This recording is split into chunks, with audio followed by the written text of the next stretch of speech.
டவுனை பார்க்க அப்படியே சுற்றி பார்த்துட்டு இருக்காங்க. அப்போ அந்த சொந்தங்களெல்லாம் நிறைய வாசகம் இருக்கும்.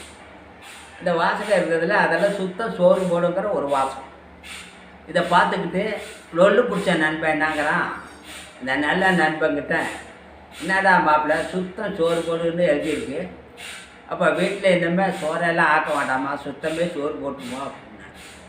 என்னடா ஒரு நல்லதுக்கு எழுதியிருந்தா அதெல்லாம் பார்த்துட்டு புரிஞ்சு நடக்காமல் நீ என்னென்னமே பேசிக்கிட்டு இருக்கிற, ஏன்னா இதெல்லாம் எதுடா? இல்லை எனக்கு தெரியல மாப்பிள்ள, பழக்க சொல்லு. உனக்கு புரியாது, இங்கே வா, நான் கோட்டும் சூட்டும் போட்டுக்கிட்டு அதை போகிற அங்கே நடக்குது பாரு அந்த ஸ்டேடியத்தில் பெரிய பணக்காரன் ஃபங்க்ஷன்.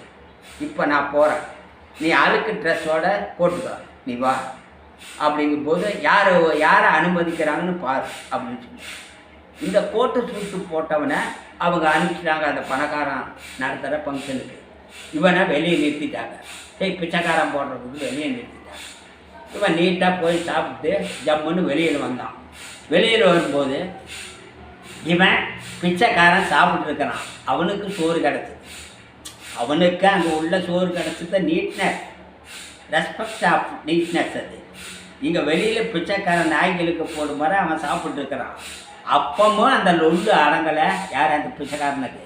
அவன் கேட்டான், எப்படி நான் உள்ளே போனேன்னாடா நீட்டாக, உன்னால் ஏன்டா வர முடியல, ஏன்டா லொல்லு பேச அப்படின்னு. நீ அங்கே சாப்பிட்ட நான் இங்கே சாப்பிட்டேன், ரெண்டும் ஒன்று தானே அப்படிங்கிறான். ஏன்டா டே, நீ நாய் மாதிரி வெளியில் துரத்திட்டே அங்கே போய் உன்னை கேவலமாக நிறுத்திட்டு வெளியில் சாப்பிட்டாங்க, நான் ரெஸ்பெக்டாக போய் சாப்பிட்டு வர்றான். இது தாண்டா சுத்தம் சோறு போடுன்னு அர்த்தம், புரிஞ்சுக்க படையா.